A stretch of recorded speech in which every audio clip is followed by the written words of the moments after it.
Hi, welcome back to the YOUnify podcast. My name is Brandyn Keating. I'm the founder and CEO of YOUnify, a nonprofit organization helping you flourish and thrive. And I'm also the host of our podcast. I'm really excited to have Emmie Bidston on the podcast today. Emmie is a contributing author to the Leadership for Flourishing book, and she also is a headmaster at Elizabeth House at Wellington College and a fellow at the Oxford Character Project, among other things. Emmie, welcome to the podcast. It's so great to be with you. Thank you, Brandyn. It's a real pleasure to be here with you too. So, Emmie, you have had a really fascinating path from civil service to developing the leaders of tomorrow at Wellington College. And I'd love to maybe dig into a little bit about how you became you before we get into your professional life. What was young Emmie like, and how did she get on the pathway that you have taken? Oh, great question, Brandyn. I think young Emmie absolutely adored reading. I spent most of my childhood with my nose in a book, but also had amazing parents. My mum grew up in Kenya. My dad left school at 13 with no qualifications and sailed boats to the West Indies and cooked for people. Wow. And I grew up in this household full of adventure and also full of so much love.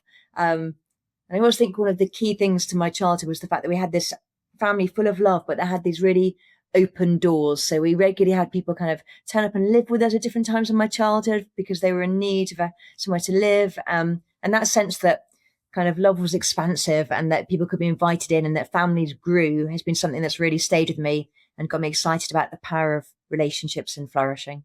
Beautiful. And for somebody maybe who knows you through your professional life and accomplishments, what might be something about you that would surprise them? Oh, well, if you didn't know me, I would think that what would surprise you was the fact that I lived with 73 teenagers, which is very, as this job as a house mistress at Wellington College. But people who know that, what would surprise them? I think maybe the fact I got married so young. Nowadays it's much later, but I was married at 20, which is quite unusual nowadays. So yeah, it was a great love story and also a great believer that committing to one another in love works well. Beautiful. And what is something maybe that you might be struggling with your own flourishing right now, and something that is helping you flourish and thrive?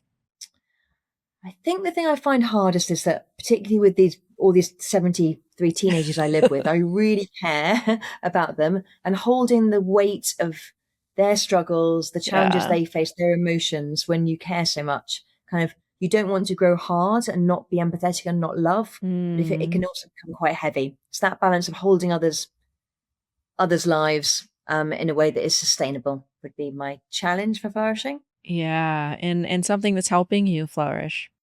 I think what's helping me is maintaining that sense of calling, of believing I'm where I'm meant to be, and really believing that people do become and they do change, and that love makes a difference, even in an imperfect world where I'm not perfect and they're not perfect, that actually we can still live in this hopeful environment where love is changing all of us. Brilliant. Well, 73 teenagers is that's no joke. We will definitely get more into that. But again, thinking about your path from civil service to teaching and leading a department in economics to becoming a headmistress, and then also your academic work. You've written a book co-written with Katie Granville-Chapman called Leader. Love. I'm going to miss the full title. Know, Love, and Inspire Your People, right? Yeah. So thinking about your journey, what experiences along the path do you think have most shaped your view that leadership must be anchored in human flourishing? Oh, yeah. Might have to think about that. And just to say, by the way, just for UK listeners, it's not we call it a headmaster when you're in charge of the whole school, but like a housemaster when it's just a boarding house. So I'm not running the whole school in case our wonderful headmaster listens and thinks I'm taking over his job. Yes, no, that's the flaw in the American. My apologies. No. Yeah. So I think in lots of things. I mean, obviously working for the government, you really see the difference that good politicians and good ministers make when they put other people first, when they sacrifice themselves, when they listen, when they're competent and have character. That can make a huge difference. But I think more recently in this role in the school, I've really seen within an individual department how a leader who has everyone's back, who makes everybody feel genuinely valued and they cares about them as a whole person, and who creates a vision that makes you want to get up in the morning, that can just make such a happy department and such a successful department. So our economics department, we've got great results, brilliant kind of happiness levels on all the questionnaires when the school bring them out. And that's down to some really excellent leadership that helps us flourish. Beautiful. And I'm so curious, how did you make this decision to have in your charge 73 teenagers who you live with them, right? In the house, in Elizabeth House. Yeah. Well, 3 of my own, so they're with me forever. The other 70, yes, we live in a boarding house, and I spoke to various friends who told me it was the best job they had ever done when they'd had this job. People who had gone on to kind of lead schools and lead education policy said the highlight of their career was being a housemaster or a house mistress when you get to share your life with amazing young people. So having kind of seen those role models of mine tell me that, I thought, I've got to do this.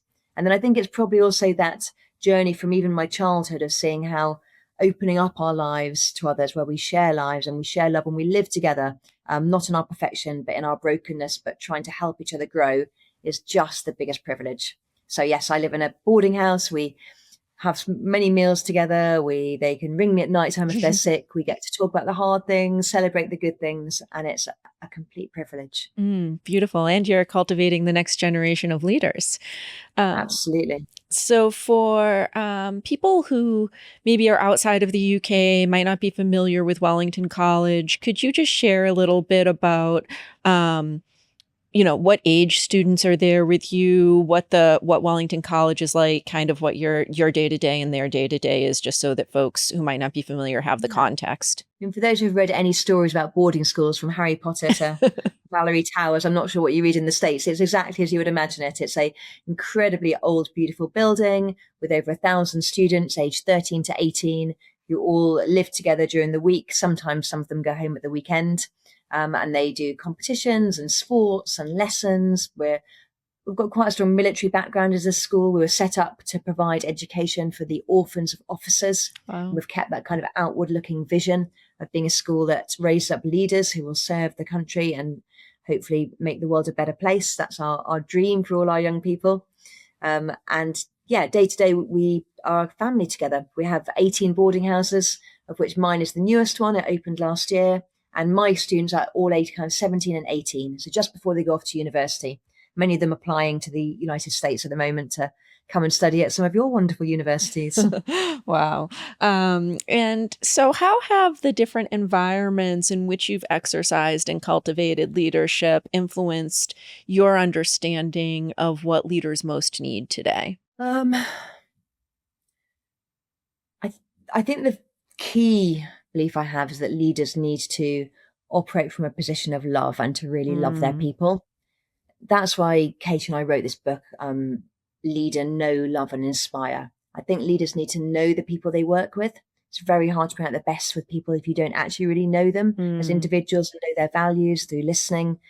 I think love matters. People might think of that as service leadership, as compassion, as creating psychological safety, but that moving towards others with good intentions to help them, grow and become the leader they can be, and then providing a vision of a better world that we can all work towards. Beautiful. And so in chapter 3 of our Leadership for Flourishing book, you argue that leadership must do more than just get the job done. So what do you think that Leadership for Flourishing actually looks like in practice, like in the day-to-day? I think it looks like service. Mm. It looks like doing the things that others won't do in order to set others free. I Mm-hmm. think it looks like believing in people and seeing who they could come. Our good friend Matt Lee talks about living in the subjunctive, Mm. loving people into being. So seeing the best in people. I think it looks like, yeah, having a vision for something better, for a world that is flourishing. So it's that vision for the individual becoming who they could be, and that vision for a better world. Yeah. So how those two things relate sort of Yeah, with the group dynamics in between, going from the individual yeah. to the group to sort of aggregating up to the whole world. Yeah. Systems, yeah. And so, where traditional leadership models often focus on results or performance, what do Mm. you think is the biggest shift that is required to center flourishing as the purpose of leadership? I think it is that shift to love. Mm-hmm. I think it's that, and probably that shift to sacrifice and shift to that long term. Mm-hmm. Some things we can't achieve quickly, but with perseverance, with hope, um, with not giving up in the hard times, with love at the center, we can change things. I certainly see a traditional view of leadership having to be the person who's up the front, being charismatic, being loud, putting others down. We see that even amongst the students, that kind of belief that's Mm. still what leadership is. And we know that that's not the case, that actually, as our book says, leadership is so much more than that. It's about nurturing the hero who wants to kind of be born and the future, to be born. So I think, leadership is more than standing up front, and we need to find that again and reimagine that. Yeah, that's beautiful. Nurturing the hero who wants to be born in the future who wants to be born, that wants to be born, excuse me. Beautiful. And so your work emphasizes character and values. How do you think leaders begin to cultivate self-awareness and authenticity in ways that can measurably enrich team flourishing? I've really appreciated the work of the Oxford Character Project. Mm. And Ed Brooks kind of co-authored a wonderful paper looking at 7 strategies for leadership and character development. I think the 3 that have really stayed with me, that have helped me grow as a leader, are firstly reflection, Mm. taking that time to think deeply about who you are, your values, and the impact that you're having. I think secondly, role models, being really clear about who you're looking up to, that can be a role model for who you want to become. How would they respond in a given situation? What would they do? Yeah. And then I think also habits. I think it's never just about the hopes, that actually character comes as we build it. We all love the Aristotle quote about becoming a builder, by laying bricks, becoming a harpist by playing the harp. And I've got a harp in the room here. Um, you know, we become brave by doing brave things. We become kind by doing kind things. We have to be putting those habits in place that will help us to grow in the virtues that we want. And from your perspective, what role does relational leadership play in building trust and psychological safety, especially in more high pressure environments? I think it's everything. I don't Yeah. think you can lead without relationship. I think it's fundamental, and that just you saying that reminds me of all of Amy Edmondson's wonderful work on kind of fearless and fearful teams, and where relationships aren't built on trust, where people can't be honest about mistakes, or honest about dreams and ideas, you get fearful teams where bad things happen. Mm. And where there are trusting relationships where you can challenge one another and be brave with your creative ideas, you get these kind of fearless teams where good things happen. So I think relationship is the foundation of all good leadership, even in the most high pressured environments. You interviewed Katie Granville Chapman, who have talked about the army, and even in those positions where you need clear directions and strong instructions, it's still the quality of relationships that allow people to follow, and to follow fearlessly, and to know you have one another's backs, and therefore to give of their best. Yeah, yeah. I love this concept of really unleashing the full human potential with that bravery and that fearlessness by having those sort of that sort of safe relational context in which folks are working. Speaking of Katie, in your book with her, you identify 3 core principles: know, love, and inspire your people. Can you unpack a little bit more what each of these mean in everyday leadership? Yeah, I think at a very basic level, knowing means knowing yourself through self-reflection and Mm-hmm. others through really kind of excellent listening and asking great questions, making sure that you're present with those around you, giving them the best and listening to what they say attentively, looking out and spotting their values. I think loving means getting behind them, serving them, lifting them up, um, you know, giving them the praise. I think it means creating environments of safety so that they can flourish and they can thrive. Mm-hmm. And that doesn't mean you don't call them out, because it's about having both really high standards and high, aiming for excellence, but also having that high support. It's the two together, isn't it, that work really well. And I think the inspiring people is that dream that makes them want to get out of bed in the morning. Yeah. Makes them want to get up because it's worthwhile what you're doing. It's connecting whatever the small job you're doing is now to this bigger vision of a kind of flourishing world. And I think all of the things we do eventually connect with that. We can, it does if we can remember the purpose of what we're doing. Mm. Yeah, I love that you mention that balance of support, praise, positive feedback, and high standards and accountability. I think that a lot of times when people hear love at the center of leadership or hear the word flourishing, they can mistake that for something that's kind of wishy-washy or unstructured. And, you were mentioning Katie's work in the military. We have other colleagues who apply these concepts in business schools and in sport. So for somebody who still is thinking like, wait a minute, this just sounds like a bunch of, sort of wishy-washy, let's all be lovey-dovey together, what would you say to them about, how would you dispel that myth? What would you say to them about what it really means to center love and lead for flourishing? Yeah, maybe a nice example is I was speaking to a student this week who's an international level hockey player, Mm-hmm. and they were talking about kind of the contrast between two teams they'd been in. One team, they've ended up just really disliking the sport, not enjoying it.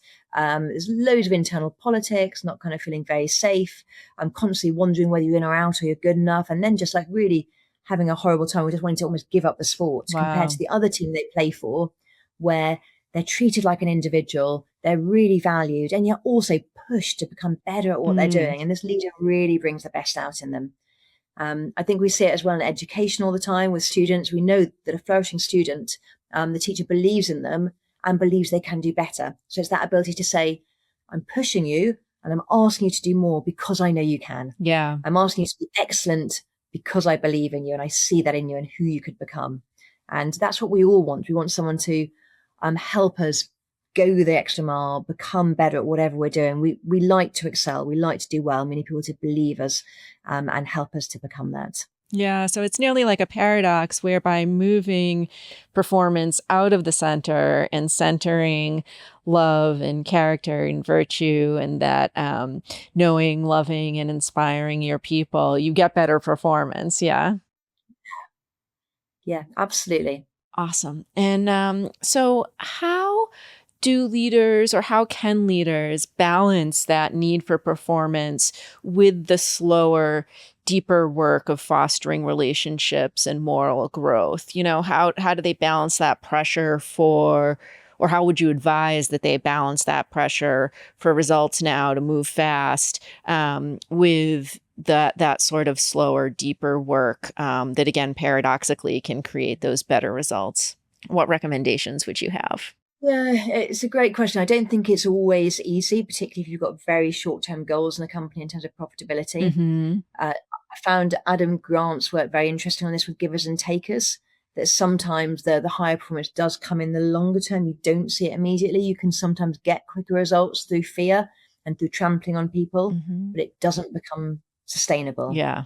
So I think we do have to be a little bit savvy and patient, maybe, in terms of believing that in the long term, building things the right way, doing relationships well, getting buy-in from our people, working with them will produce better results, but it might not be immediate.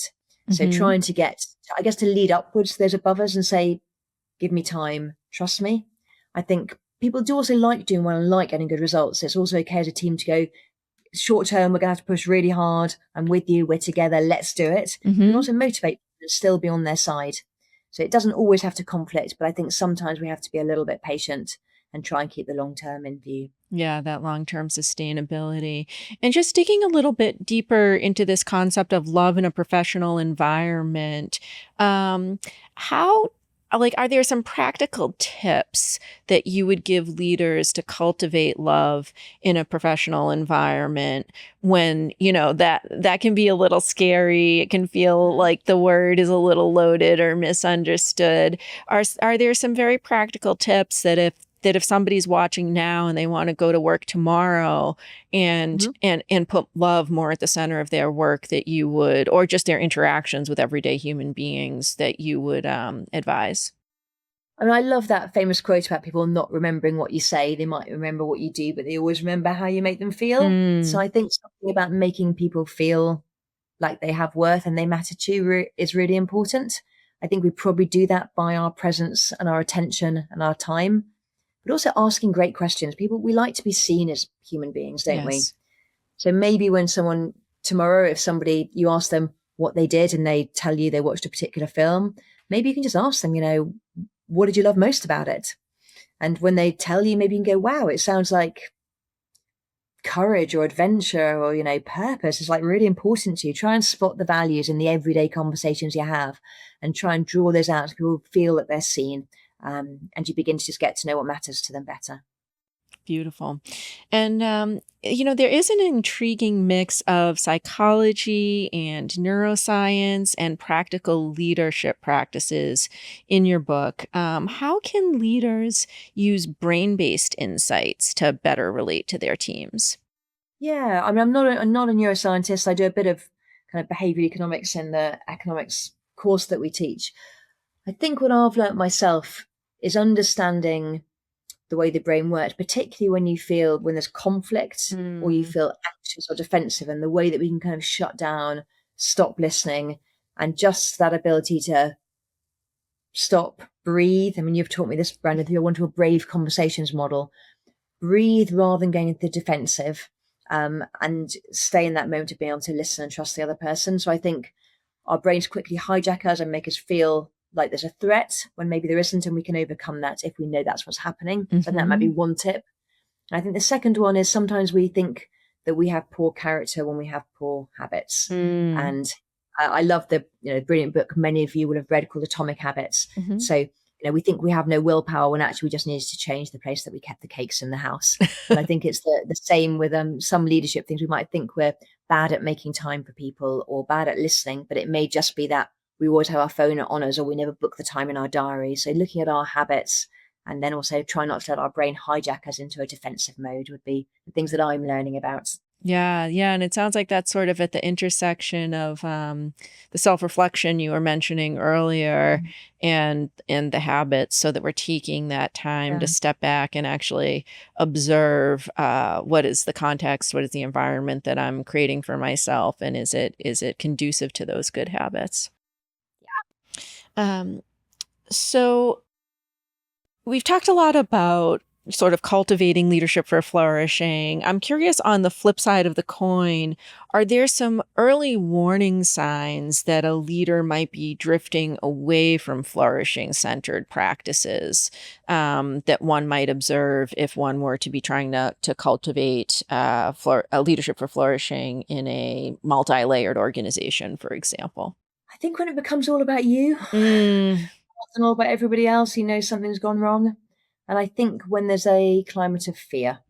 So I think one of the great jobs of a leader is to protect the people below you from that fear, particularly if you're, you hope that you won't be in that culture. But where there is a culture where there's kind of fear being transmitted from the top, it's easy to give that down to other people and make them feel fearful. So I think making sure that if you ever start taking the credit for something rather than it go to somebody else, if you ever make it all about you, if you start transmitting fear, I think they're good signs that something's going wrong and probably people around you won't be flourishing if you're doing that. Yeah, and that sounds like something we can all kind of monitor about ourselves as well, no matter what our role is in life. So I think that's a great tip, not just to observe about others, but really to observe about ourselves. And I just want to take a moment here to let the viewers know that we're going to put all the links below if you're watching on YouTube or on another online platform. And if you're listening, you can, check us out on YouTube or any of the online platforms. We'll put the links to connect with Emmie and learn more about her work. And if you've liked what you've heard and think it might be helpful for others, we also really invite you to click the like and subscribe buttons.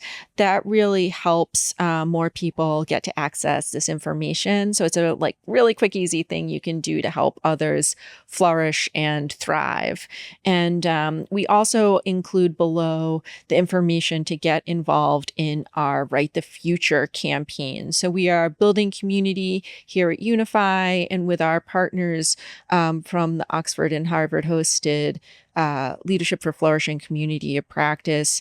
Here in the U.S., we are building neighborhood teams, chapters all over the country and in some other countries as well. And that's a place where you can go in this campaign to help imagine the hopeful future, with other neighbors and start to take some concrete action steps to bring it into reality. So we really want to welcome you into that community. And again, you'll find the information to engage below. So Emmie, our time has absolutely flown by. One thing I want to make sure to ask, two things that I want to make sure to ask before we go. The first one is for anybody who's listening and has been inspired by what you've shared and wants to put it in practice in their own life, whether they have an official leadership role or they are, just sort of an everyday person without a particular title or group of people that they lead.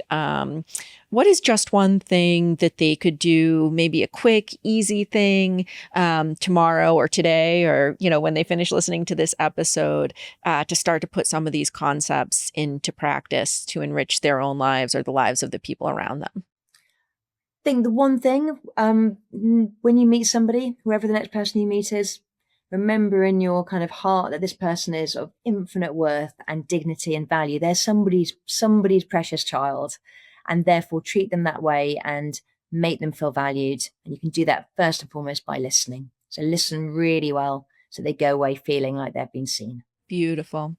And what's next for you? Are there ways that you would like people to engage with you, something that you're working on that you want folks to know about? How can folks connect with you if they'd like to and support your great work? Oh, thanks, Brandyn. There's a course that we've kind of co-created with Harvard's Human Flourishing Program and the Oxford Character Project. It's free, it's online, it's called Leading with Character. We would love as many people as possible to do that and to pass it on to get this vision for leaders who are good leaders and wise thinkers who are going to be able to kind of, love this kind of better world into being. So I'd love you to the course Leading with Character. And then I think secondly, if you're interested in leadership for flourishing, do find our website. There are conferences, there are ways you can get involved. We would love you to go there and to find us. Perfect. So there you have it. Again, we'll include those links below for the online course and for the Leadership for Flourishing community of practice, as well as Emmie's LinkedIn, so you can connect with her. And we'll include the link for the book, Leader, Know, Love, and Inspire Your People, in addition to the Leadership for Flourishing book. Thank you so much for joining us, Emmie. Really appreciate your time and your wisdom, and it's always a pleasure to connect with you. Thank you so much, Brandyn. I've loved being here. Absolutely. And I have to know, is it you who plays the harp? It's my daughter and a couple of my students in my boarding house. Brilliant.